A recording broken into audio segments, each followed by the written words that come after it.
చింతలు మరచెదను స్తుతించి ఆరాధింతును నా చింతలు ఆరాధన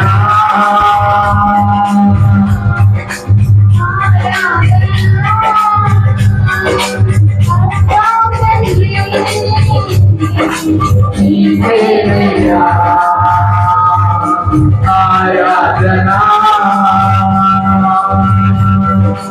ఆరాధనా అబ్బా నీకేనయ్యా బలరా కోట ఆరాధనా నీకే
అందరూ కలిసి ఎవరు ఆరాధన స్తుతి ఆరాధన ఆరాధన నీకే ఆరాధన స్తుతి ఆరాధన ఆరాధన నీకే ఆరాధన నీకే ఆరాధన నీకే ఆమేన్ ఆరాధన నీకే యేసయ్యా ఆరాధన నీకే ఆరాధన నీకే యేసయ్యా ఆరాధన నీకే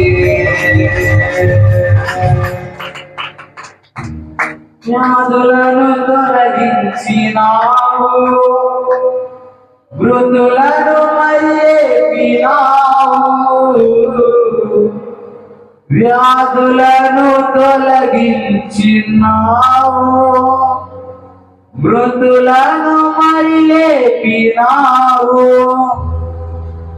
యెహోవా ఈరే చూచుకొనును యెహోవా ఈరే చూచుకొనును అందరూ కలిసి చెప్దామా సర్వము సమకూర్చును ఆరాధన నీకే యేసయ్యా ఆరాధన నీకే అంతట నివసించు యెహోవా ఎలోహి ఆరాధన నీకే మా యొక్క నీతి యెహోవా సిక్కెను ఆరాధన నీకే అందరూ కలిసి చెప్పాలి ఆరాధన ఆరాధన అప్పా తండ్రి నీకేనయ్యా అందరూ చెప్తామా ఆరాధన ఆరాధన అందరూ చేతులు పైకెత్తి చెప్తామా అబ్బా తండ్రి నీకేనయ్యా మరలా చెప్దామా ఆరాధన బిగ్గరగా అబ్బా తండ్రి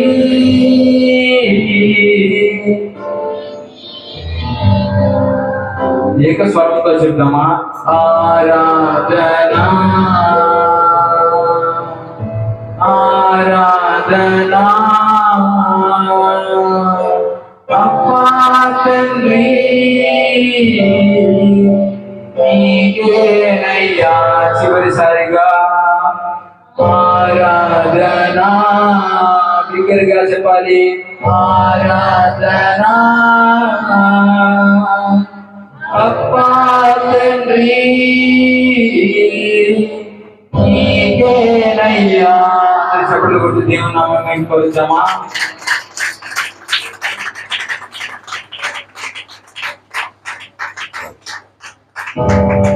ఏకీభవించినట్లయితే ప్రార్థన చేసుకున్నాం.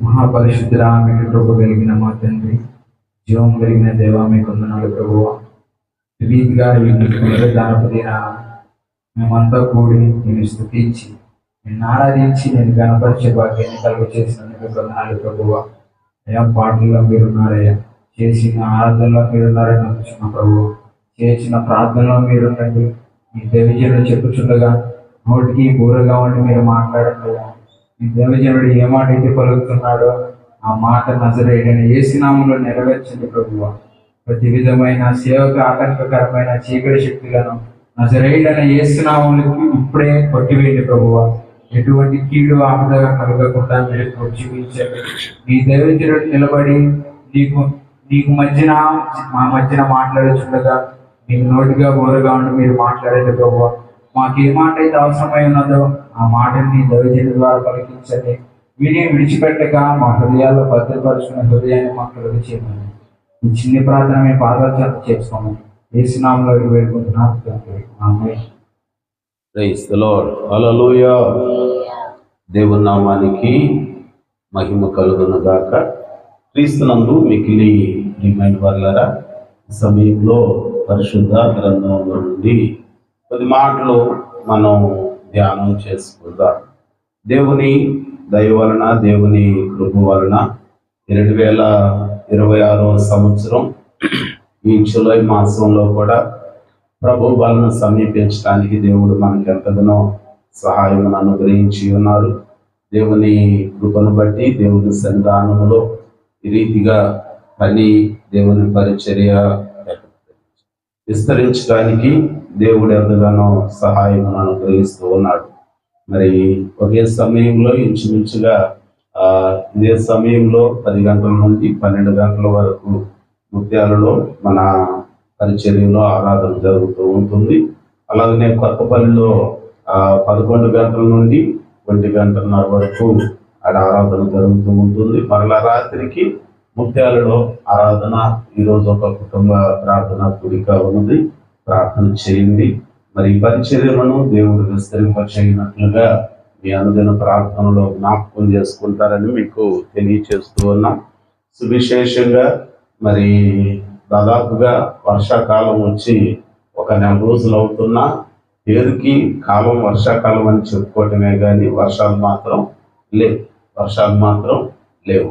మనకేంటంటే పేటలో ఏదో చేతి పనులు, కాస్త కమరం పని, తర్వాత మనకున్న మాంసం వ్యాపారస్తుల పనులు ఇవన్నీ ఉన్నాయి కాబట్టి మనకి బయటికి వెళితే పంట పండుతుందో లేదో మనకి తెలుస్తుంది. పంటలు లేవు. మెట్ట పొలాలలో తొలకర వాళ్ళను కురిసేయనే ఆనందంలో వేరువాక మొదలుపెట్టి విత్తనాలు వేశారు. నేను అట్లాగూ నా ముత్యాలు చూసుకొని కొత్తపల్లి ఆరాధనకి మొదటి ఆదివారం బల్లారాధనకని వెళతా ఉంటే ఆ విత్తనాలు కాస్త మొక్కలుగా వచ్చి ఎండిపోతున్నాయి. వర్షం మీద ఆధారపడి కొండ ప్రాంతం, రాతి నేల, వర్షాలు రావాలి, తగిన కాలంలో వర్షాలు అనేవి రావాలి. వర్షాలు లేవనుకోండి పంటలు లేవనుకోండి కరువు అనేది వస్తుంది. బైబిల్లో ఉన్న మాటే. యోవేలు దినాలలో కరువు రావటం, అంతకుముందు దినాలలో వర్షం లేక కరువు రావటం మనం గమనిస్తూ ఉంటాం. కాబట్టి క్రైస్తవులుగా దేవుడు మనకిచ్చిన ఒక మంచి ధర్మము, జ్ఞానోదయం ఏది అని అంటే మనము వర్షాల కొరకు దేవుని ఎదుట ప్రార్థన చేసేవారిగా ఉండాలి. విషయాలన్నీ గుర్తుపెట్టుకుందామండి. పరిశుద్ధ గ్రంథంలో నుండి ఈరోజు 10 మాటలు మనం ధ్యానానికి తెచ్చుకుందాం. మరి ప్రతి వారం ఒక సమయం జ్ఞాపకం చేసుకుందాం. సమయానికి దేవుని సన్నిధిలోకి వద్దాం. ఆరాధన చేసేటప్పుడు అందరూ ఉండి ఆరాధన చేస్తే దేవుని ఆత్మచేత మీరు నింపబడతారు. ఆరాధన స్తుతించి ఆరాధించినప్పుడు పౌలు శీలలు ఇద్దరే పాటలు పాడి స్తుతించి ఆరాధించారు. కానీ అందరి బంధకాలు ఊడిపోయాయి, చెరసాల పునాదులు కదిలిపోయాయి. కాబట్టి స్తుతి ఆరాధన అనేది మనకున్న కట్ల నుంచి, మనకున్న బంధకాల నుంచి మనల్ని విడిపిస్తుంది. కనుక అందరూ గుర్తు చేసుకోవాలని, సమయానికి దేవుని సన్నిధిలో ఆరాధనలో పాల్గొనడానికి సిద్ధపడదామండి. పరిశుద్ధ గ్రంథంలో నుండి ఈరోజు 10 మాటలు మనం ధ్యానం చేసుకుందాం. టైమర్ పెట్టి వెళ్ళిపోండి. పరిశుద్ధ గ్రంథంలో నుండి ఈరోజు 10 మాటలు జ్ఞాపకం చేసుకుందాం. మరి ఆలయంలో దాదాపుగా గడియారం పనిచేయట్లా, సెల్స్ అనుకున్నాం, అది కూడా కాదు.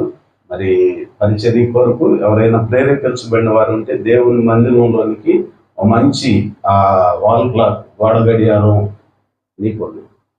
గడియారం తీసుకురావాల్సిందిగా మీకు తెలియజేస్తూ ఉన్నాం. దేవుడు మిమ్మల్ని ప్రేరేపించితే దేవుని మందిరంలో మీ కుటుంబం తరపున వచ్చే ఒక వస్తువు ఉండటం ఎంతైనా ఆశీర్వాదం. అందరూ అది జ్ఞాపకం చేసుకోవాలని మీకు తెలియజేస్తూ ఉన్నాను. దేవునికి స్తోత్రం.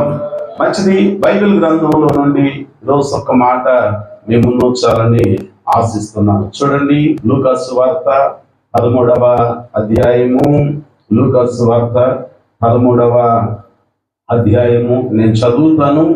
6 నుండి 9 వచనాలు, 4 వచనాలు నేను చదువుతాను. మీ గ్రంథంలో చూసుకోనండి. వైద్యుడైన లూకా గారు రాసిన సువార్త 13వ అధ్యాయము 6వ వచనం నుండి చదువుతున్నాను. మరియు యేసు వారితో ఈ ఉపమానము చెప్పాను. ఒక మనుషుని ద్రాక్ష తోటలో అంజూరపు చెట్టు ఒకటి నాటబడి ఉండెను. అతడు దాని పండ్లు వెదక వచ్చినప్పుడు ఏమీ దొరకలేదు. కనుక అతడు, ఇదిగో 3 ఏండ్ల నుండి నేను ఈ అంజూరపు చెట్టున పండ్లు వెదక వచ్చుచున్నాను గాని ఏమీ దొరకలేదు. దీనిని నరికివేయుము, దీని వలన ఈ భూమియు ఏల వ్యర్థమైపోవలనని ద్రాక్ష తోట మాలితో చెప్పెను.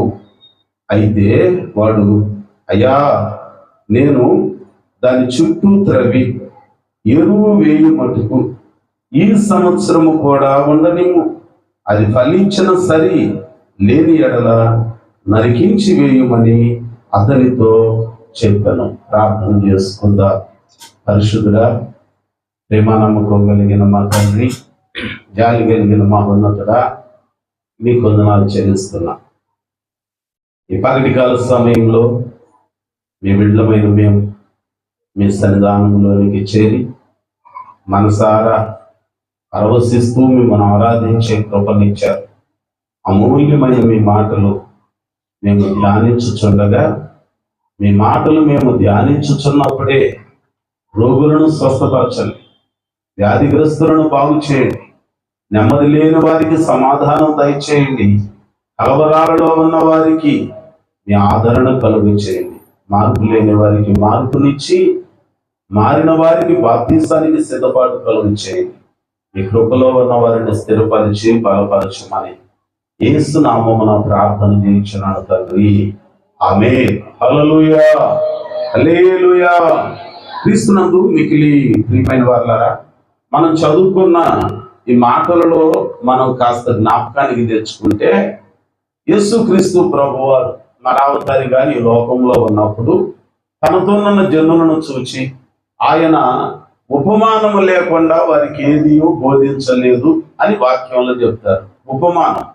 ఉపమానం అనేది ఏంటనంటే, ఓ కష్టతరమైన అంశాన్ని సులభంగా అర్థమగు రీతిగా చెప్పేదే, ప్రయోగించేదే ఉపమానం. ప్రియులారా, యేసుక్రీస్తు ప్రభువారు తన దగ్గరున్న జనులు, వ్యవసాయదారులు కనపడినప్పుడు వాళ్ళకి సంబంధించిన ధోరణిలోనే వాళ్ళకి అర్థమయ్యేటట్టు వాక్యం చెప్పేవాడు. వ్యాపారస్తులు కనపడినప్పుడు, ఇదిగో దూరదేశమునకు వ్యాపారమునకు పోయి ముత్యముల వ్యాపారం చేసుకుంటానికని దేశాంతరముకు వ్యాపారమునకు పోయి అని ఒక ఉపమానం జ్ఞాపకం చేస్తాడు. జాలరుల దగ్గరకు వచ్చేసరికి పరలోకము సముద్రంలో వేయబడి నానా విధములైన చేపలను పట్టిన వాళ్ళను పోలి ఉన్నదని అంటాడు. ఈ విధంగా చెప్తా ఉంటాడు. అయితే పరిశుద్ధ గ్రంథంలో మనం జ్ఞాపకం చేసుకుంటే యేసుక్రీస్తు ప్రభువారు ఇక్కడ 3 ఉపమానాలు ఈ అధ్యాయంలో మనకు ముఖ్యంగా కనపడతాయి. మొదటి ఉపమానం ఏంటనంటే, ఒక మనిషికి ఎన్ని గొర్రెలు ఉన్నాయని చెప్తాడు. ఆయన జ్ఞాపకం చేసినప్పుడు చెప్తా ఉంటాడు, ఒక మనిషి పరిస్థితి ఎట్లా ఉంటది. ఆయన ఉపమానాలు చెప్పినప్పుడల్లా కొన్ని ప్రత్యేకమైన ఉపమానాలు ఆయన గుర్తు చేస్తాడు. 15వ అధ్యాయంలో ఒక మనిషికి 100 గొర్రెలు ఉన్నాయి, వాటిల్లో ఒక గొర్రె తప్పిపోయింది. ఇంకొక ఆమెకి 10 వెండి నాణ్యాలు ఉన్నాయి, నాణ్యాలలో ఒకటి జారిపోయితే దానిని వెతుక్కున్నది. ఇంకొక ఉపమానంలో 15వ అధ్యాయంలో అంటాడు, ఓ తండ్రికి 2 కుమారులు ఉన్నారు, కానీ వారిలో ఒకడు తప్పిపోయాడు. తప్పిపోవటం అని అంటే వాడి బుద్ధి తప్పిపోయింది, వాడి మనస్సు తప్పిపోయింది, తండ్రికి వ్యతిరేకంగా మాట్లాడి దూరం అయిపోయాడు. ఈ విధంగా ఆయన ఉపమానాలు జ్ఞాపకం చేస్తాడు. కానీ ఇక్కడ గుర్తు చేసుకుంటే మనం చదువుకున్న ఉపమానం, ఓ మనుషునికి ద్రాక్ష తోట ఉన్నది. ఏ తోట అంటే అది ద్రాక్ష తోట. ఆ తోటలో ద్రాక్షలు నాటాడు. ఆ తోట విపరీతంగా ఏటేటా మంచి దిగుబడి, మంచి పంట పడుతుంది, మంచి లాభం తోట యజమానికి వస్తా ఉన్నది. బాగా ఆ పండ్లను తింటున్నాడు, వాటి యొక్క మాధుర్యాన్ని అనుభవిస్తున్నాడు. ద్రాక్ష తోట ద్వారా వచ్చే ప్రతిఫలం, ఆ దిగుబడి ద్వారా యజమాని సంతోషంగా ఉన్నాడు. అయితే ఆ ద్రాక్ష తోట యజమాని ఒకానొక రోజున ఏం చేశాడు అనంటే, ఆయన వెళుతూ ఆయనకు త్రోవలో అంజూరపు మొక్క ఒకటి కనపడింది, అంజూరపు చెట్టు ఒకటి కనపడింది. ఆ అంజూరపు చెట్టును తీసుకొచ్చి ఏం చేశాడు అనంటే, ద్రాక్ష తోటలో నాటించాడంట. అది తోటలో పుట్టింది కాదు, అది అక్కడ మొలిచింది కాదు, అక్కడ పుట్టి పెరిగి పెద్దదైంది కాదు, అది వేరే చోట నుంచి ఆయన తీసుకొచ్చి అందులో నాటాడు. ద్రాక్ష తోటలో అంజూరపు చెట్టు ఒకటి నాటబడి ఉండెను. 6వ వచనంలో అంటాడు. ఆ లూకా సువార్త 13వ అధ్యాయము 6వ వచనంలో చూస్తే ద్రాక్ష తోటలో అంజూరపు చెట్టు ఒకటి నాటబడి ఉండెను. నాటిన తర్వాత 3 ఏళ్ల నుంచి అంట 1 సంవత్సరం వచ్చాడు. ఆ ద్రాక్ష తోటలో ద్రాక్ష ఫలాలు ఫలిస్తున్నాయి. ద్రాక్ష పంట బాగా పండుతుంది. పండే పంటను వదిలిపెట్టి ఈయన ఎక్కడికి వెళుతున్నాడనంటే క్రొత్తగా నాటిన అంజూరపు చెట్టు దగ్గరికి వెళ్తున్నాడంట. వెళ్ళేసరికి దాని చుట్టూ ఆకులు ఉంటున్నాయి, కానీ కాయలు మాత్రం లేవు, పండ్లు మాత్రం లేవు. 1 సంవత్సరం చూశాడు, ఓహో వచ్చే సంవత్సరం పండుతాయేమో, వెళ్ళిపోయాడు. మళ్ళీ ఇంకొక సంవత్సరం వచ్చాడు, చూశాడు, ఆహా ఇంకా ఫలించే వయసు రాలేదేమో, వచ్చే సంవత్సరం ఫలించిద్దేమో అనుకొని వెళ్ళిపోయాడు. మళ్ళీ ఇంకొక సంవత్సరం వచ్చాడు. 3వ సంవత్సరం వచ్చిన తర్వాత అప్పటికి ఏమీ లేదంట, దానికి కాయలు రాలా, పండ్లు లేవు. ఆయన కోపం రగులుకొని తోటమాలిని పిలిచి అంటున్నాడు, అరే అబ్బాయి, ఇదిగో ఈ అంజూరపు చెట్టును నరికి అగ్నిలో పడవి. ఎందుకని 3 ఏళ్ల నుంచి ఈ పాదిలో ఇంకొక మొక్క పెడితే నాకు మంచి ఫలము వచ్చేది, ఇంకొక ద్రాక్షవల్లిని స్థలంలో నేను నాటితే నాకు కావలసిన దిగుబడి, నాకు కావలసిన రాబడి, నాకు కావలసిన లాభం ప్రాప్తించేయి. కానీ 3 సంవత్సరాల నుంచి ఈ స్థలం వ్యర్థమైపోతుంది అబ్బాయి, కాబట్టి దీనిని నరికి అగ్నిలో పడవేయి అన్నాడట. పడవేయకుండా తోటమాలి అడ్డుపడి అన్నాడట, అయ్యా ఇంకొక సంవత్సరం గడివి అయ్యా, ఈ సంవత్సరం దానికి నేను అధికమైన సేవ చేస్తా, అధికంగా త్యాగం చేస్తా. అంటే దాని చుట్టూ పాది చేసి, ఎరువు వేసి, ప్రత్యేకంగా నీరు కట్టి, దాని మీద శ్రద్ధ ఉంచి నేను దానిని భద్రంగా పెంచి పెద్ద చేస్తానయ్యా, 1 సంవత్సరం నాకు అవకాశం ఇయ్యయ్యా, అది కాయలు కాసిందా సరే సరి, లేకపోతే నేనే నరికి అగ్నిలో పడవేస్తా. బాగానే ఉంది. ఇంతకీ దీనికి మనకు సంబంధం ఏంటనంటే ఆ ద్రాక్ష తోట లోకం అని చెప్పుకోవచ్చు. ఆ ద్రాక్ష తోట ఇంకొక సందర్భంగా చరిత్రను బట్టి చూస్తే యెషయా గ్రంథం 5వ అధ్యాయము, యెషయా గ్రంథము 5వ అధ్యాయము 1వ వచనం నుండి ఒకసారి చదువుకుందామండి. 5వ అధ్యాయం యెషయా గ్రంథము. నా ప్రియుని గూర్చి పాడేదను వినుడి, అతని ద్రాక్ష తోటను బట్టి పాడేదను వినుడి.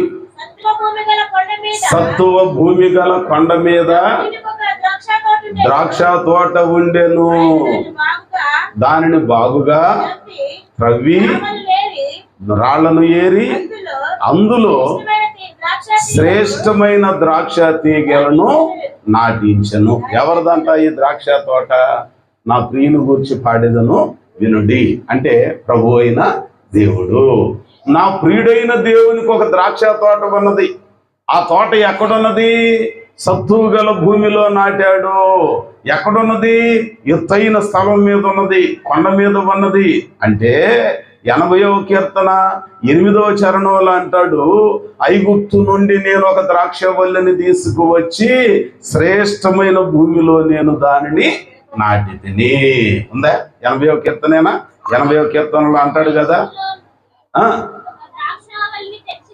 ఐగుప్తులో నుండి ఒక ద్రాక్షవల్లిని తెచ్చి తిని అన్య జనులను వెళ్ళగొట్టి దానిని నాటి తిని దానికి తగిన స్థలమును సిద్ధపరిచి తిని దాని వేరు లోతుగా పారి అది దేశమంతటా వ్యాపించను.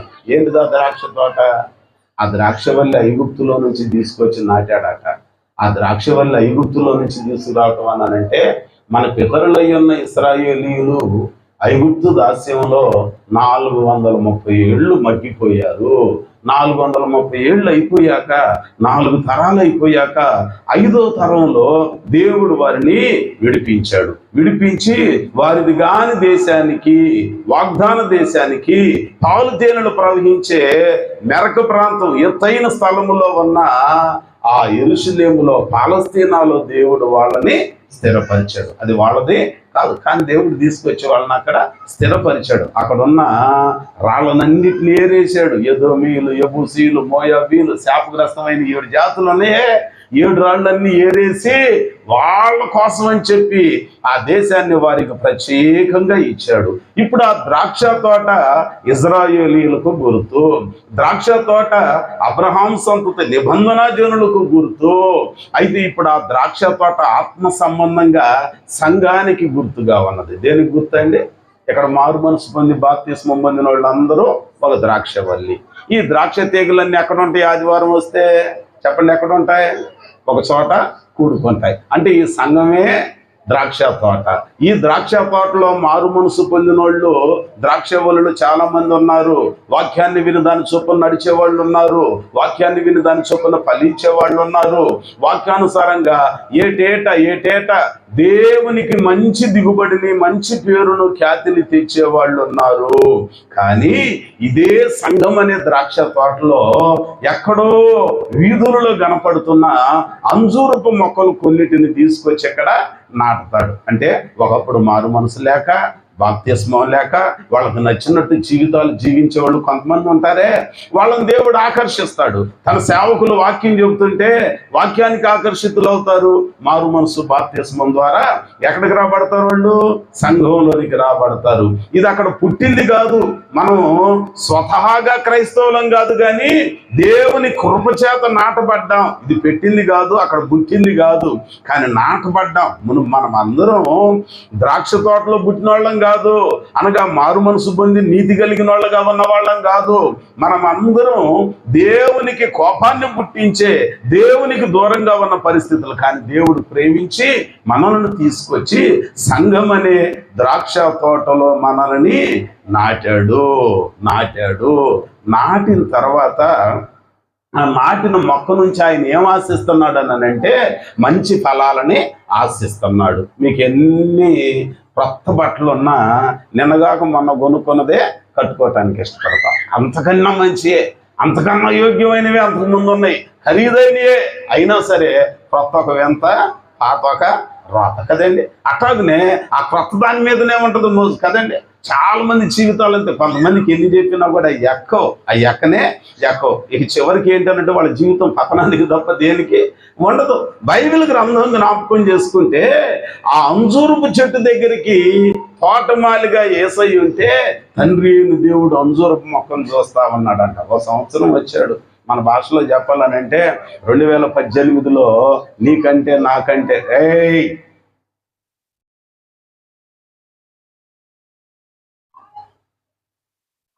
దేవుని వాక్యం మన జ్ఞాపకం చేస్తున్న మాట ఓ ప్రత్యేకమైన విషయం ఏది అనంటే ఆ అంజూరపు చెట్టు దగ్గరికి వచ్చి ఫలాలు వెతుకుతున్నాడు. యేసు ప్రభు వారేమో చూస్తున్నాడు, వాక్యం చెప్పేస్తున్నాడు, వాళ్ళ కోసం ప్రార్థన చేపిస్తున్నాడు. యాక్సిడెంట్లు జరుగుతున్నాయి, ప్రమాదాలు జరుగుతున్నాయి, రోగాలు వస్తున్నాయి, రొప్పులు వస్తున్నాయి, అయిపోయింది జీవితం అనుకోగానే ఆ ఇంట్లో వాళ్ళ ప్రార్థన, సంఘం అనే ద్రాక్ష తోటలో ఉన్న ద్రాక్షవల్లుడు చేసే ప్రార్థన, దేవుని యొక్క కృపచేత తండ్రి అయిన దేవుని ఎదుట యేసయ్య చేసే విజ్ఞాపన, ఇవన్నీ మనల్ని కాపాడుతున్నాయి. తోటలో ఉంటున్నాం కానీ ఆ మొక్క చావట్లా, పచ్చగానే ఉంది, ఆకులు పచ్చగానే ఉన్నాయి. ఎండిపోతే తీసేసి ఇంకొక మొక్కను పెడతారు, కానీ అది ఎండిపోవట్లా, పచ్చగా ఉండి ఫలాలు ఫలించట్లా. అర్థమవుతుందా? చాలా మంది జీవితాలు ఎట్లాగనే ఉన్నాయి. మందిరానికి వస్తున్నాం, వాక్యం వింటున్నాం, కానీ వాక్యానుసారంగా నడవట్లా. వింటున్నాం, పచ్చగానే ఉంటున్నాం, ఆదివారం రాగానే మందిరానికి వస్తాం, కానీ ఆ అంజూరపు చెట్టులాగా నాటబడిన మనకి మంచి ఫలాలు ఉన్నాయా లేదా అనేది పరిశీలన చేసుకోవాలి. అందుకనే వాక్యం అంటుంది ఆ అంజూరపు చెట్టు దగ్గరికి వెళ్ళి చూస్తే ఫలాలు లేవు. ఏమిటి ఆ ఫలాలు అనంటే మారు మనసు పొంది బాప్తిస్మం ద్వారా సంఘంలోనికి వచ్చి నువ్వు నాటబడ్డావు. నాటబడిన తర్వాత మనం ఫలాలు ఫలించాలి. అందుకనే మత్తయి సువార్త 3వ అధ్యాయంలో 7వ వచనం, ఒకసారి ఆ 7వ అధ్యాయం 3వ వచనం చూసుకుందామండి. 7వ అధ్యాయము మత్తయి సువార్తలో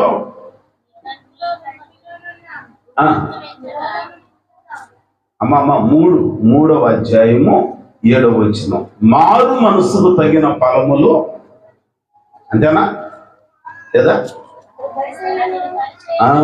పరిసయ్యులను సద్దూకైలను అనేకులు బాప్తిస్మమును పొందవచ్చుట చూచి సర్ప సంతానమా రాబో ఉగ్రత నుండి తప్పించుకొనుటకు మీకు బుద్ధి చెప్పిన వాడు ఎవడు?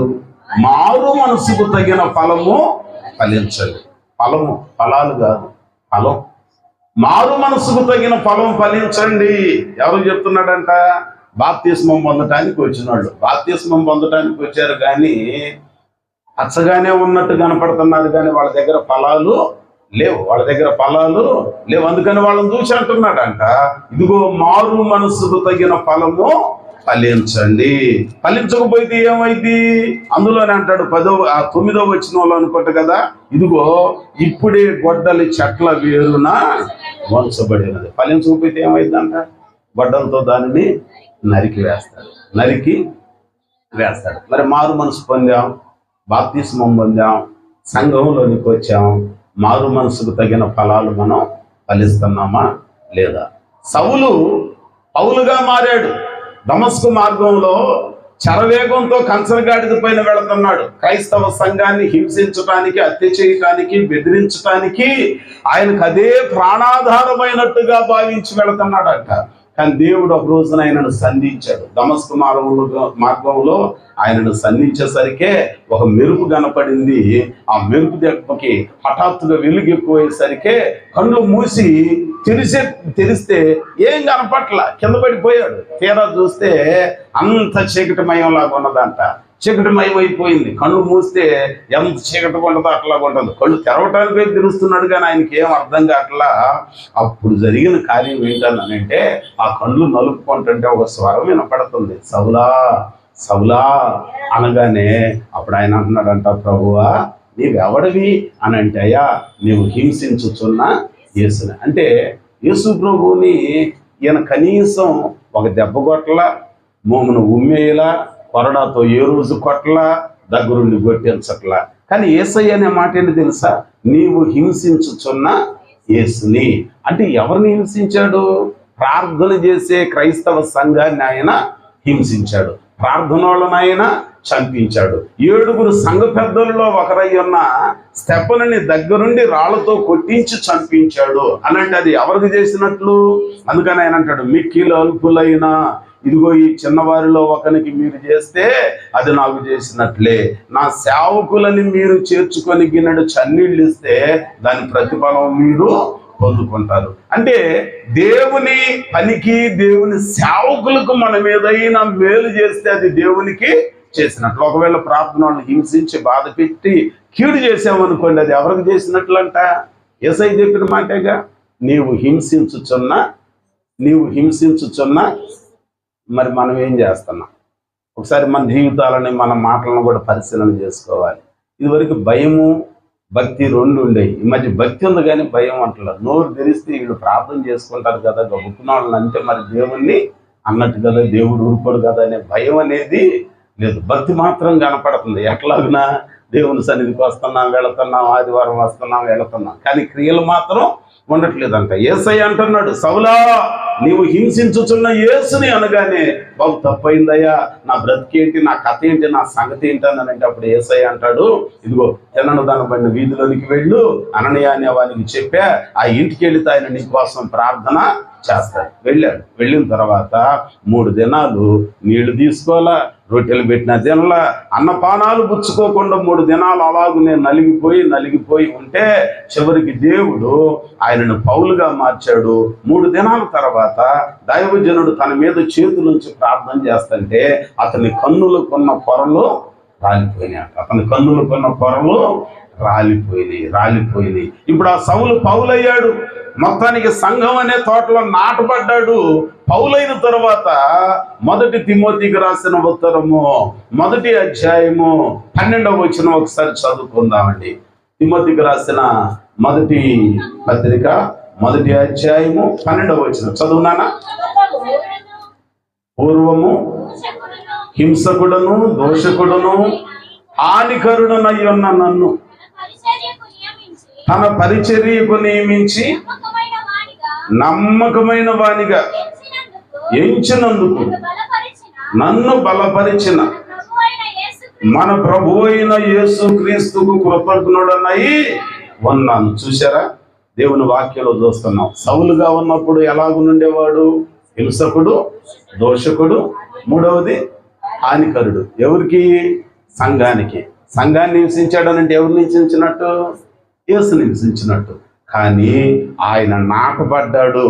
అననీయ దగ్గర 3 దినాలు అన్నపానాలు మానుకొని అలాగున ప్రార్థన చేసి కన్నులకు పొరలు రాలిపోయి చూపు వచ్చిన తర్వాత మారు మనసు పొంది పౌలైన తర్వాత ఇప్పుడు ఆయన క్రియలు ఎట్లాగునున్నాయి, ఆయన ఫలాలు ఎట్లాగునున్నాయి అనంటే, ఇదివరకు హానికరుడు ఇప్పుడైతే మేలుకరుడు, ఇదివరకు దోషకుడు ఇప్పుడైతే యేసు కోసం దోషణ పాలవుతున్నాడు, ఇదివరకైతే హంతకుడు ఇప్పుడైతే యేసు కోసం అపసాక్షిగా మారిపోయాడు. దేవునికి స్తోత్రం.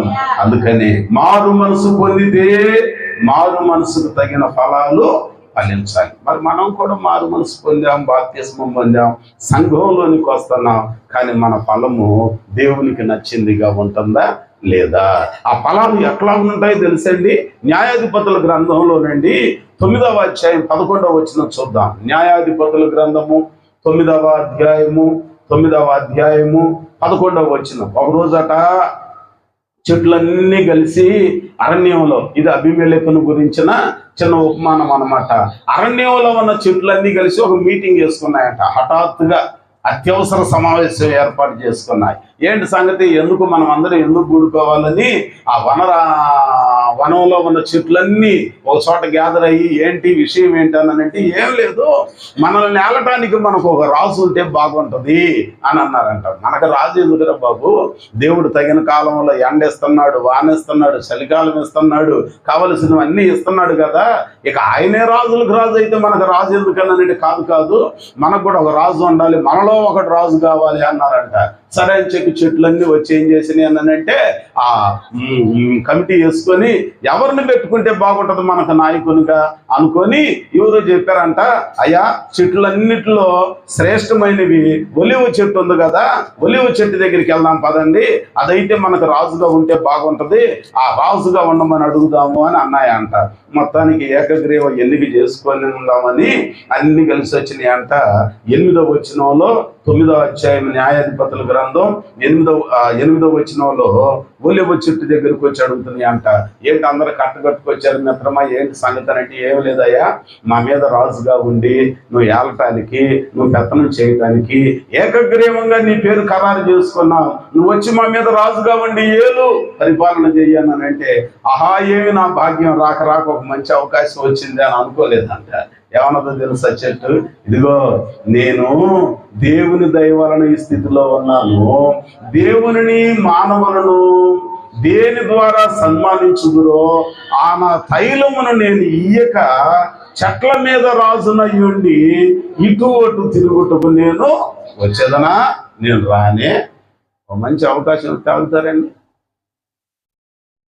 నిన్నగాక మొన్న ఒక ఆయన ఫోన్ చేసి అంటున్నాడు, ఏమంటే మీ పేరు ఖరారు చేద్దాం అనుకుంటున్నాము ఫలానా స్టేట్లో అన్నాడు. ఏ స్టేట్లో పెడతావన్నా? రియల్ ఎస్టేటా లేకపోతే ఏ స్టేట్లో పెడతామన్నానంటే, కాదండి ఆ క్రిస్టియన్ వింగ్లో మీరు కూడా. నాకు అవసరం లేదయ్యా, ఊటికి లేనప్పుడు, బట్టలు లేనప్పుడు, ఆరోగ్యం సరిగ్గా లేనప్పుడు, ఊపిరాగిపోయే పరిస్థితుల్లో, రాలిపోయే టైంలో ఏ స్టేట్ లీడరు మమ్మల్ని ఆదుకోవాలా? మా జీవితాన్ని మార్చి ఆదుకున్నది ప్రభు అయిన యేసయ్య. అట్లా కావాలనుకుంటే ఎప్పుడో అయిపోయేది. కానీ నాకు అదేంటి మరి మేము చేస్తే తప్ప నీ సంగతి కాదు, నేనైతే నేను దానికి రాను, దానికోసం ఉండను. నువ్వేమైనా చేస్తానంటే నీకు చేత అయితే నేను సహాయం చేస్తాను, నాకొద్దు, నాకు అసలు అవసరమే లేదు. ఏదన్నా దేవుని సన్మానించేది, దేవుని పిల్లలకు ఉపయోగపడేది, సేవకులకు ఉపయోగపడేది, సంఘానికి ఉపయోగపడేది, రోగులకు ఉపయోగపడేది, వ్యాధిగ్రస్తులకు ఉపయోగపడేది ఏమన్నా ఉంటే చెప్పు, చేద్దాం. దేవుని పని చేయాలి, అంతేగాని వేరే దానికోసం కాదు. ఒలివ చెట్టు అంటుందంట, చక్కగా చెబుతుంది, దేవుని మానవులను నా తైలం ద్వారా సన్మానిస్తారు, ఆ పని మానేసి నేనెందుకు వస్తాను, నేను రానని సున్నితంగా చెప్పిందంట. సరే ఎక్కడికి వెళదాం, ఏంటి సంగతి అని అంటే, ఆ తర్వాత ఒలివ చెట్టు దగ్గరికి అయిపోయినాక అంజూరపు చెట్టు దగ్గరికి వచ్చాయంట. ఈ మాట నాకు అవసరం. చూడండి 10వ వచనం చదువుదాం. అప్పుడు చెట్లు నీవు వచ్చి మమ్మును ఏలుమని అంజూరపు చెట్టును అడుగగా అంజూరపు చెట్టు చెట్ల మీద రాజునయ్యుండి ఇటు అటు ఊగులాడుటకు నా మాధుర్యమును నా మంచి ఫలములను నేను ఇయ్యక మానుదునా అని వాటితో అనెను. చూసారా, ఇప్పుడు మనం ఏ చెట్టు గురించి చెప్తున్నాం? అంజూరపు చెట్టు. ద్రాక్ష తోటలో ఏ చెట్టు నాటాడు? దేని ఫలాలు ఎదుగుతున్నాడు? కాయలు కాసే ద్రాక్షతో సమస్య లేదు.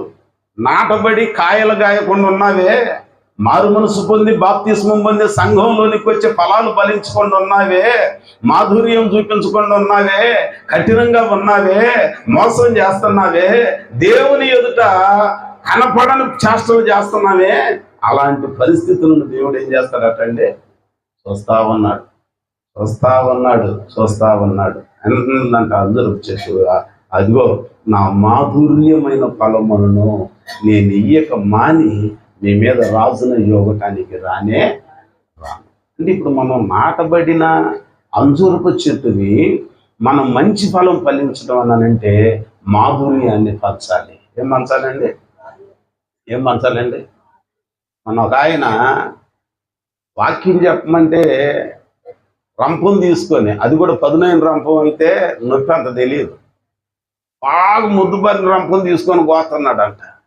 జనాల కోపం వచ్చి ఎప్పుడో వేస్తారు రాళ్ళు, వస్తా ఉన్నాడంట. నేను చెప్పే, సరే వచ్చినోడు నువ్వు వాక్యం చెప్పేళ్ళయ్యా, మిగిలిన రోజుల్లో ప్రార్థన చేసుకుంటామని అన్నారు. ఏమైందని అంటే, అబ్బో ఆ కోత తట్టుకోలేకపోతున్నామయ్యా, సరిగ్గా సూదులు తీసుకొచ్చి కళ్ళల్లో కనుగుడ్డు రెప్పలు తెరిచి మరీ పొడిచినట్టు ఉన్నాయ్యా, కోపం వస్తుందయ్యా అని అంటున్నారు. ఏమండి? సరే నేను చెప్పే సున్నితంగా కొద్దిగా మన ఉపదేశం ఎట్లాగున ఉండాలి, మనం మాట్లాడేది ఎట్లాగున ఉండాలని అంటే లేత గడ్డి మీద పడే మనసులాగా ఉండాలి. అట్లా చెప్పకూడదండి, పరిస్థితి ఎట్లాగున ఉండాలండి, ఎట్లాగున మనం నడుచుకోవాలండి అని అంటే అవునా అని ఆయన విన్నట్టే వింటున్నాడు. కానీ ఎట్లాగూ చేస్తున్నాడు తెలుసు. ఒకసారి ఈ మాట చూస్తారా? ద్వితీయోపదేశకాండం 32వ అధ్యాయం, ద్వితీయోపదేశకాండం 32వ అధ్యాయం మొదటి 2 వచనాలు చదువుకుందాం. ఆకాశ మండలమా చెవి నొక్కుము, నేను మాట్లాడుదును. భూమండలమా నా నోటి మాట వినుము. నా ఉపదేశం వానవలే కురియును, నా వాక్యం మంచు వలెను, లేత గడ్డి మీద పడు చినుకు వలెను, పచ్చిక మీద కురియు వర్షము వలె వండును. ఎట్లాగ ఉండాలి బోధ? ఏమండి ఎట్లాగ ఉండాలి? వాన వలె కురిసిద్దంట. ఎండాకాలం విపరీతమైన ఎండలు, తొలకరు వాన ముసురు పట్టగానే ఎట్లాగుంటది? ఒక్క దెబ్బకి చల్లబడిపోద్ది. దేవుని సన్నిధికి వస్తే ఇంట్లో ఎండే, బయట ఎండే, వ్యాపారంలో ఎండే, ఉద్యోగంలో ఎండే, స్నేహితుల మధ్యలో ఎండే, మోసం అనే ఎండే, అన్ని ఎండలే. కానీ ఆదివారం వచ్చిన తర్వాత ఎట్లాగా ఉండాలి? దేవుని మాట వాన కురిసినట్టు. స్తోత్రం చెబుదాం. తర్వాత అంటున్నాడు, నా వాక్యము మంచు వలె. మంచు కురిస్తే ఎట్లాగా ఉంటుంది? మంచు కురిసే వేళలో ఫలాలు పరిపక్వత చెందుతాయి. మంచు కురిసే వేళలో కొన్ని పూలు వికసిస్తాయి. మంచు కురిసే వేళలోనే కొన్ని పూలు అప్పుడే వికసించేది. మల్లెపూలు ఉన్నాయి, మొగ్గలుగానే ఉంటాయి, కానీ మంచు కురిస్తే పూలు వెంటనే ఇచ్చుకుపోతాయి. సత్యం అది. అట్లాగనే అనేక కష్టాల చేత, ఇబ్బందుల చేత నీ హృదయం మూతవేయబడినట్లుగా, ముడుచుకుపోయినట్లుగా, నలిగిపోయినట్లుగా ఉంటే దేవుని వాక్యం అనే మంచు నీ మీద పడినట్లు తెప్పరిల్లిపోద్ది అనమాట. దేవునికి స్తోత్రం. లేత గడ్డి మీద పడు చినుకు వలెను, పచ్చిక మీద కురియు వర్షము వలెను ఉండును అని అన్నాడు. సరే ఇది చూపించింది చెబితే సరేలని ఏం చెప్పటం మానేసి గుచ్చుకునే అయితే సెల్ ఫోన్లో అతను అయి పెడుతున్నాడట గొట్టాల్లో. దేవునికి స్తోత్రం. మారాలి. నువ్వు మాట్లాడటం మానేసావు, కానీ ఇంకొక రీతిగా మళ్ళీ దాన్ని వినిపిస్తానే ఉన్నావు. దేవుని వాక్యం అందుకే అంటుంది. అంజూరపు చెట్టు యొక్క ప్రత్యేకత, దాని ఫలం ఏంటనంటే మాధుర్యంగా ఉంటుంది. మన మాట ఎట్లాగా ఉండాలి? మాధుర్యంగా ఉండాలి. మన క్రియలు ఎట్లాగా ఉండాలి? మాధుర్యంగా ఉండాలి. కృతజ్ఞతాపూర్వకంగా ఉండాలి. సమూయేలు గ్రంథంలో 2వ గ్రంథంలో 9వ అధ్యాయం 1వ వచనం చూస్తే, రాజైన దావీదు శత్రువులందరూ రాలిపోయాక, అందరూ దూరం అయిపోయాక ఇక ఒక్కడే ప్రశాంతంగా ఉన్నాడు. యుద్ధాలు లేవు, సమస్యలు లేవు, పోరాటాలు లేవు. తాపీగా కూర్చొని ఒకరోజు ఆలోచన చేస్తున్నాడంట. ఏమైనా ఆలోచన చేస్తున్నాడు తెలుసా? విచారణ చేస్తున్నాడు. నాకు ఉపకారం చేశాడు కదా, యోనాతాను నాకు బాగా ఉపయోగపడ్డాడు, యోనాతాను నాకు పలుమార్లు ఉపయోగపడ్డాడు కదా, ఆ ఉపకారం చేసిన ఆయనకి నేను ప్రత్యుపకారం చేద్దామన్నానంటే, ఆ రుణం తీర్చుకుందామన్నానంటే యోనాతాను అనేవాడు చచ్చిపోయాడు. మరి ఎట్లాగునా ఎవరున్నారు ఆ ఇంట్లో రుణం తీర్చుకోవటానికని విచారణ చేయటానికి పని వాళ్ళని పిలిచారు. అబ్బాయి, సౌలు కుటుంబంలో యోనాతాను నాకు ఉపయోగపడ్డాడు, నాకు ఉపకారం చేశాడు గనుక ఆ రుణం తీర్చుకోవటానికి నాకెవరైనా కుటుంబంలో మిగిలిన వాళ్ళు ఉన్నారా అని అడిగితే, అప్పుడు ఒక పనివాడు చెప్పాడు,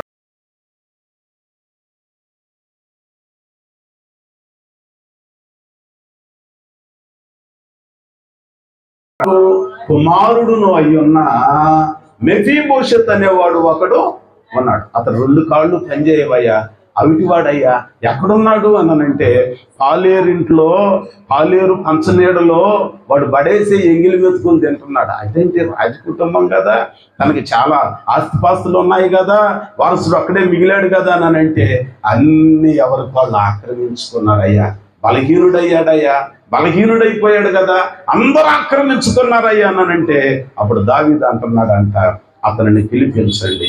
పిలిపించిన తర్వాత ఆయనతో మాట్లాడుతూ అంటున్నాడు, నీ బ్రతుకు దినములన్నిట నా భోజనపు బల యొద్దనే నీవు భోజనము చెయ్యి, భోజనము చెయ్యి. కృతజ్ఞత, అది కృతజ్ఞత. ఒక్క పూట కూటి కోసం జ్యేష్ఠత్వాన్ని నమ్ముకున్నాడు. ఎవరు? ఏశావు అని అడిగాడు. ఎందుకు? నీకు ఉపయోగపడ్డాడు, నాకు ఉపయోగపడ్డాడు, రుణం తీర్చుకోవాలి. పాట పాడటమేనా? ఎలా తీర్చగలనయ్యా నీ రుణమును. రుణమేనా? రుణంలో చాలా ఉన్నాయి. రుణం అని అంటే అప్పు కూడా రుణమే కదండి. మేలు పొందుకొని దాన్ని విడిచిపెట్టకపోతే, గుర్తు చేసుకోకపోతే రుణంలాగానే మిగిలింది. వాక్యం అంటుంది మాధుర్యమైన ఫలాలంట. ఏ ఫలాలంటండి? యోనాతాను గురించి, ఆయన చేసిన మేలును గురించి దావీదు భక్తుడు జ్ఞాపకం చేసుకొని అంటున్నాడు, ఇదిగో అతని పట్ల ఆ రుణం తీర్చుకోవటానికి ఎవరైనా ఉన్నారని అంటే మెఫీబోషెత్ అనేవాడిని పిలిచి భోజన బల్ల దగ్గర భోజనం తినమని అంటున్నాడు. తనకున్న ఆస్తిపాస్తులన్నీ విడిపించాడంట. ఇప్పుడు మనం కూడా మంచి ఫలాలు ఫలిస్తే మేలు చేసిన వాళ్ళకి మేలు చేయాలి, కానీ మేలు చేయకపోయినా పర్వాలేదు, కానీ కీడు చేయటం మాత్రం మంచి ఫలాలు ఇప్పుడు చెప్పరు. స్తోత్రం చెప్పండి ఒకసారి. పరిశీలన చేసుకోవాలి ఎవరికి వాళ్ళు. మనకు ఉపకారం చేసిన వాళ్ళకి ప్రత్యుపకారం చేయకపోయినా పర్వాలేదు, కానీ అపకారం మాత్రం చేయకూడదు. మంచి ఫలము, మాధుర్యమైన ఫలం అంట. రెండవది, అంజూరపు చెట్టు కొన్న ఇంకొక లక్షణం. ఆ ద్రాక్ష తోటలో అంజూరపు చెట్టు నాటి అంటున్నాడంట, ఇదిగో 3 ఏళ్ల నుండి నేను ఫలములు వెదక వచ్చి తినగాని ఏమీ దొరకలేదు, కనుక దీనిని నరికి అగ్నిలో పడవేయము అన్నాడు. 3 ఏళ్ళు ఏమి దొరకలేదంట. మరి నువ్వు మారు మనసు పొందేంతకాలం? సంవత్సరం అయిపోయింది, 2 సంవత్సరాలు అయినాయి, 3 సంవత్సరాలు అయినాయి, 4 ఏళ్ళు అయినాయి, 10 మంది అయితే అబ్బో 40 ఏళ్ళు అయిన వాళ్ళు కూడా ఉన్నారు. కానీ ఫలములు ఉన్నాయా అన్నారంటే లేవు. ఏ ఫలాలు ఉంటాయి? వ్యర్థమైన ఫలాలు ఉంటాయి, కాని ఫలాలు ఉంటాయి, చేదు కాయలు ఉంటాయి. కానీ మనం ఫలించితే మాధుర్యమైన ఫలాలను ఫలించాలి. మంచి ఫలం ఫలించే వారిగా ఉండాలి. దినవృత్తాంతముల గ్రంథంలో 1వ గ్రంథము 29వ అధ్యాయము 3వ వచనంలో మంచి ఫలాలు ఫలించిన దావీదు మాట్లాడుతూ అంటాడు, ఇదిగో నేను ఎక్కడో గొర్రెలు కాసుకుంటూ పెంట కుప్పల మీద ఉండే నన్ను నా దేవుడు తీసుకొచ్చి నన్ను మహారాజుగా పెట్టాడు, ఈ స్థితిని కలుగు చేశాడు కదా.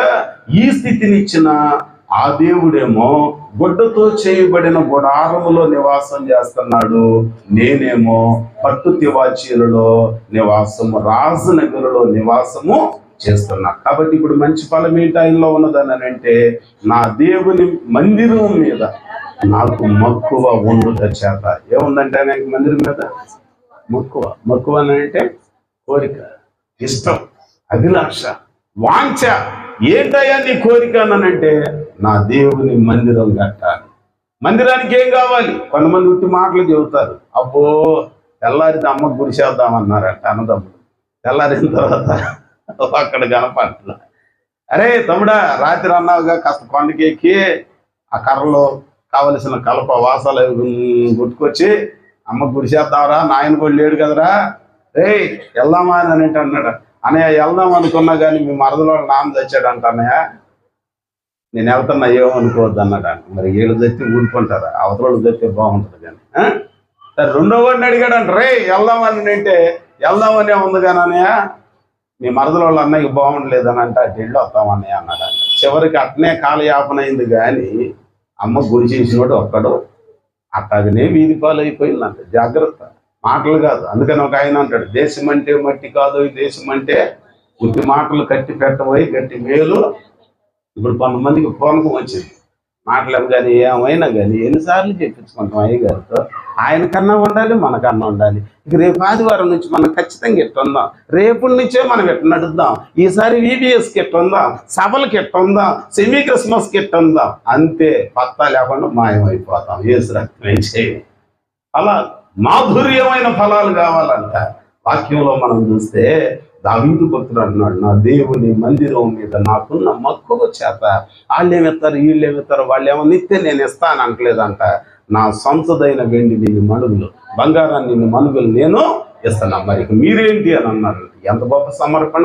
మాధుర్యమైన ఫలాలు, మాధుర్యమైన ఫలాలు. మనం నిజంగా మారు మనసు బాప్తీసానికి తగిన ఫలం ఫలించితే మేలు చేసిన వారికి ప్రత్యుపకారం చేయాలి. నిజంగా మనం మంచి ఫలాలు ఫలించి మాధుర్యమైన వాళ్ళమైతే దేవుని మందిరానికి, దేవుని సేవకు ఉపయోగపడే వారిగా ఉండాలి. ఇంకొక మాట త్వరగా 2 విషయాలు చెప్పి నేను ముగిస్తాను. ఒక 5 నిమిషాల్లో ముగిస్తాను. చూడండి, మనందరికీ తెలిసిన మాట యెషయా గ్రంథము 38వ అధ్యాయము, యెషయా గ్రంథం 38వ అధ్యాయము 21వ వచనం అనుకోండి, చదువునాను. మరియు యెషయా అంజూరపు పండ్ల ముద్ద తీసుకొని ఆ పుండుకు కట్టవలెను, అప్పుడు అతడు బాగుపడునని చెప్పిన. ఎవరితో? ఎవరు చెప్తున్నారు ఈ మాట? దేవుడు చెప్తున్నాడు. ఎవరికి చెప్పాడు? యెషయాకి చెప్పాడు. యెషయా ఎవరికి చెప్తున్నాడు? అక్కడ ఉన్న పని వాళ్ళకి, ఆ హిజ్కియాకి చెప్తున్నాడు. అబ్బాయి, మీ రాజుకున్న పుండు నయం కావాలి అని అంటే కన్నీళ్లు విడిచాడు, ప్రార్థన చేశాడు, దేవుడు ప్రార్థన ఆలకించాడు, 15 ఏళ్ళు ఆయుష్యమును పెంచాడు, అన్ని మేలు చేశాడు కదా. మరి ఇప్పుడు గాయం మానాలి. గాయం మానాలంటే ఏం చేయాలి? ఏ ముద్ద పడితే అది కట్టకూడదంట. అంజూరపు ముద్దని అంటే అంజూరపు చెట్టు మంచి ఫలం ఫలించితే దానికి ఉన్న సుగుణం మొదటిది మాధుర్యంగా ఉంటుంది, రెండవది స్వస్థతనిచ్చింది. ఏం చేసింది అండి దానిలో ఉన్న గుణం? స్వస్థపరిచే గుణం. మన మాట నన్ను బాగు చేస్తుందా, గాయపరుస్తుంది? స్తోత్రం చెప్పండి. మన ప్రార్థన కొంతమందికి స్వస్థతనిచ్చేదిగా. ఏమంటే నా నోరు ఎట్ట స్వస్థపరిచిద్దానండి? నీ నోరే జబ్బు నోరు అయితే ఇంకెక్కడ స్వస్థపరిచింది? ఉదాహరణకు బైబిల్ గ్రంథంలో మనందరికీ తెలిసిన సంఘటన, ద్వారకా అనే ఉంది బైబిల్లో, మన ఊర్లో కాదు. అక్కడండి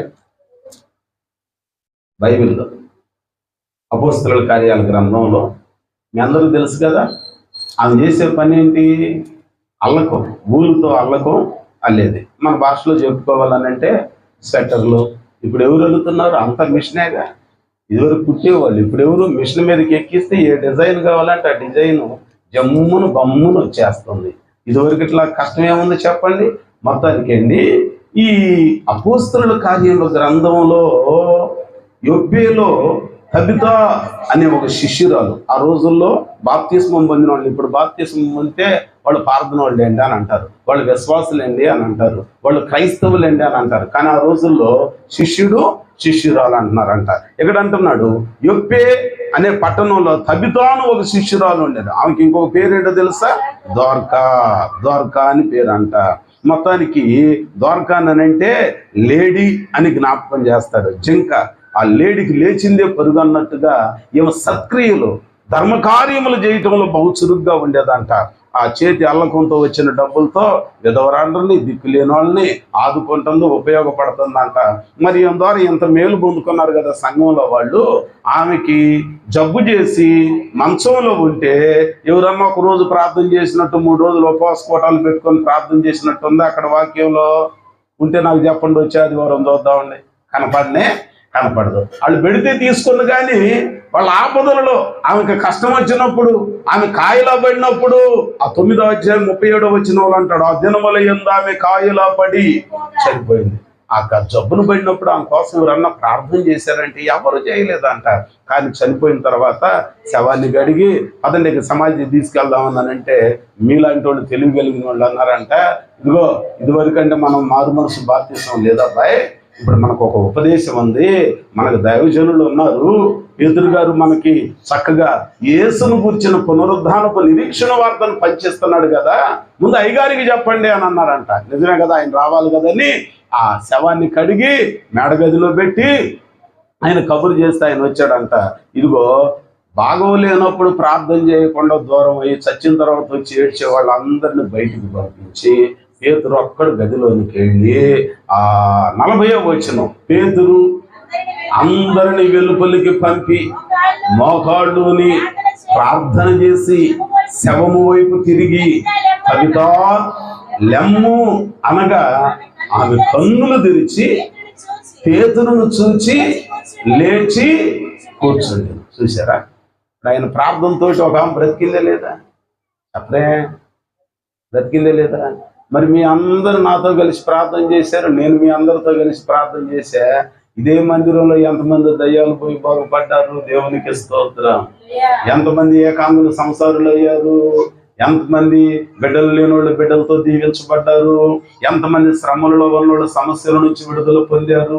అంటే అంజూరపు చెట్టు మంచి ఫలం ఫలించితే వాళ్ళ ప్రార్థన ద్వారా, వారి నోటి మాట ద్వారా, వారి విజ్ఞాపన ద్వారా అనేకులకు స్వస్థత కలుగుతుంది. దేవునికి స్తోత్రం. మరి మీ అందరు రోజు ప్రార్థన చేస్తున్నారు, వస్తున్నారు ప్రార్థనకి? నేను చేతులు ఎత్తమనం లేనిపోయింది, ఆదివారం కూడా కనపడదు, నేను ఉన్నప్పుడు. మళ్ళీ ఎందుకు వచ్చిన వాళ్ళు మీరు వస్తారో రారు నాకు తెలియదా? నాకేమన్నా తెలియదే చెప్పండి, నాకు బాగా తెలుసు కదా. అంటే మన ప్రార్థన ద్వారా కొంతమందికి స్వస్థత కలిగితే నువ్వు సంఘంలో నాటబడిన ఫలించే అంజూరపు చెట్టువి. దేవునికి స్తోత్రం. చివరి మాట, ఒక మాట చూడండి, యోహాను రాసిన సువార్త 1వ అధ్యాయం యోహాను భక్తుడు రాస్తున్న సువార్త 1వ అధ్యాయము 48వ వచనం. 48వ వచనం.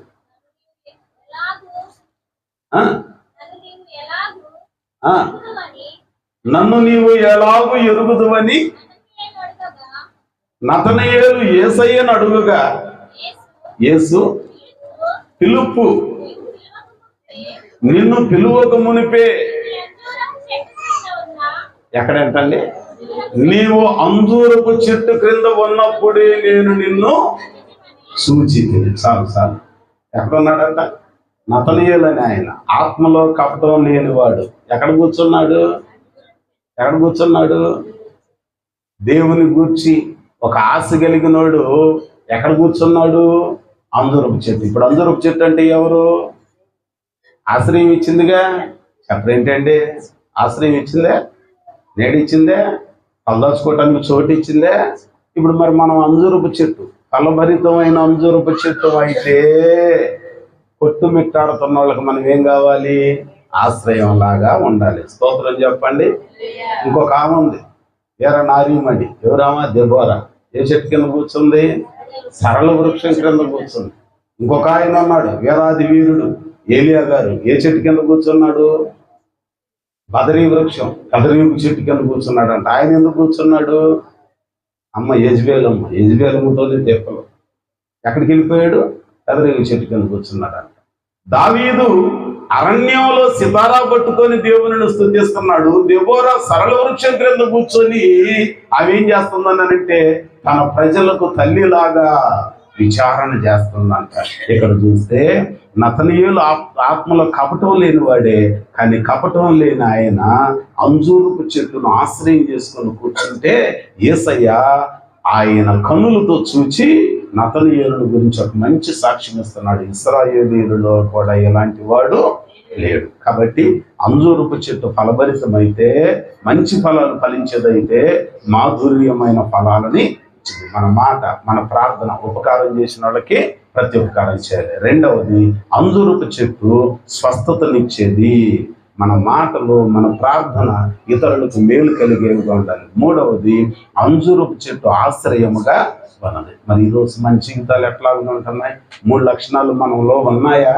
లేకపోతే పరిశీలన చేసుకోవాలి, పరీక్షించుకోవాలి. చూద్దాంలేండి, చాలా వయసు ఉందిలేందనంటే మరణం ఎప్పుడు ఎవరికి వస్తుందో తెలియట్లా. చిన్న పిల్లలే రాలిపోతున్నారు. ఇదివరకైతే వయసు పైబడినోళ్ళు చనిపోయేవాళ్ళు, కానీ ఇప్పుడైతే చిన్న పిల్లలు రాలిపోతున్నారు. చిన్న వయసులో ఉన్న వాళ్ళు రాలిపోతున్నారు. మరణం ఏ దిక్కు నుంచి వస్తుందో తెలియట్లా. కానీ ఎందుకు నీవు నేను ఇంకా బ్రతికున్నామన్నానంటే 2018లో 2021లో కరోనా కాటుకు అనేక మంది బలైపోతే యేసయ్య నీ కోసం నా కోసం వేడుకున్నాడేమయ్యా, ఈ ఒక్క సంవత్సరం గడివి అయ్యా, ఈ సంవత్సరం నేను వాక్యం అర్థమయ్యేటట్టు చెప్పేస్తానయ్యా.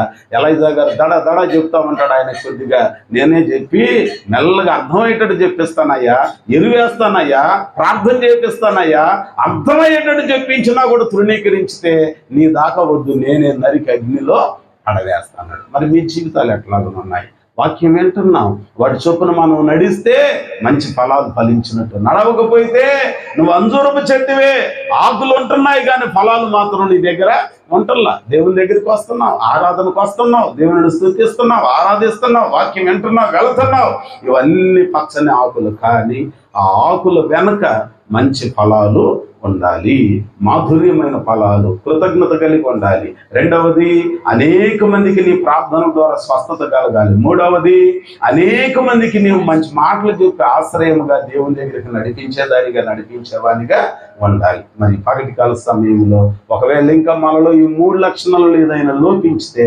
ప్రభువుని అడుగుదాం. ప్రభు మన ప్రార్థన విని మనకు మేలు చేయనట్లుగా వేడుకుందాం. దేవుడి మాటలు మన వినికిడిలో ఫలింపచేయునుగాక. ప్రార్థన చేసుకుందాం. అందరం ప్రార్థనలో ఏకీభవించుదాం.